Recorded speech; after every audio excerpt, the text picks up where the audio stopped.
Okay, I'm going to try to do this. Show me what democracy looks like. You say what? This is what democracy looks like. This is what democracy looks like. I didn't see it. He took it off. He took it off.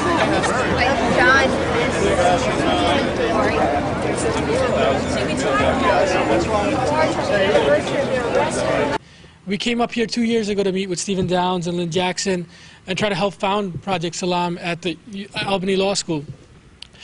The issue at hand is the treatment of Muslims in America and the treatment of Muslims abroad, the treatment of Islam in general.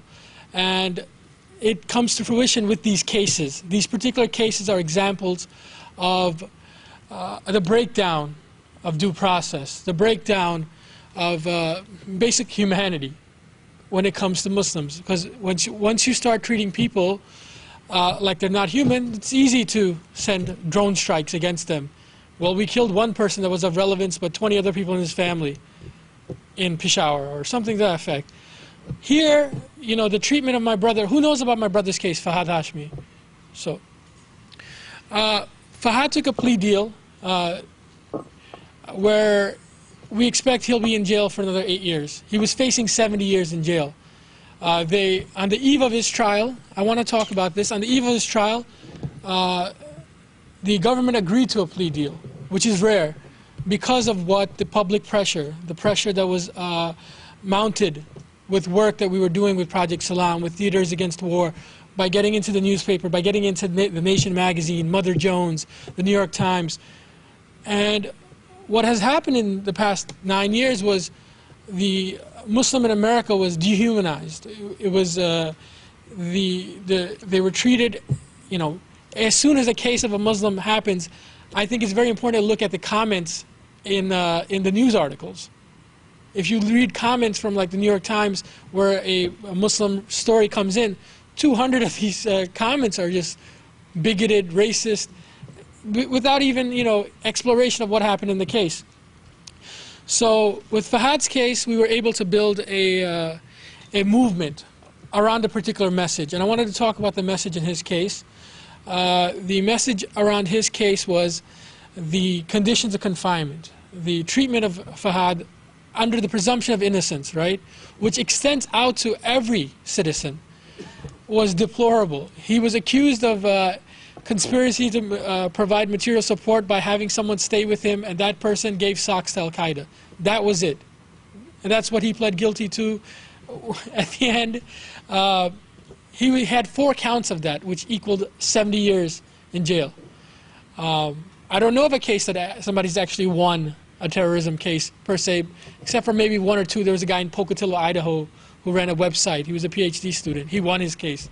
But that's 1 out of like 500 cases that I'm aware of. There's not many cases where Muslims win.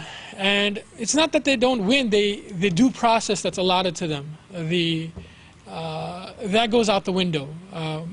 Fahad's attorneys had to get CIA clearance to be his attorney. They don't have contact visits. The treatment of Fahad himself, the first issue is his treatment. He's separated from his family. He's in complete isolation. He was in 3 years of straight solitary confinement. 3 straight years of solitary confinement.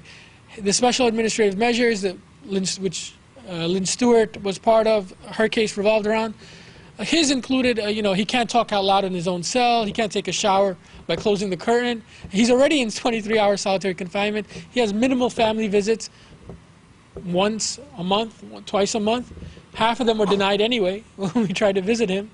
So these are the conditions you create, and you call it justice. And this is what has to be addressed here, that the facade of justice has been pushed out. And you know what? It's always been the case in America. It's not that it hasn't. It just has affected our community at the moment. You know, America, throughout its history, gave civil rights to African Americans in the 60s. Gave women the right to vote, you know, with... I have 1 minute. Okay. So, so what I wanted to talk about was, very simply put, that a message has to come up for these cases. Preemptive prosecution is a banner. There's details behind this banner. And this message has to be marketed not to us, who already are people of conscience, but outside of us. Because at the end of the day, it has to hit the mainstream somehow, some way. And we'd like to continue that effort, to work together. And it requires a lot of work and a lot of people working towards the same goal. So I appreciate it. Thank you. Thank you very much.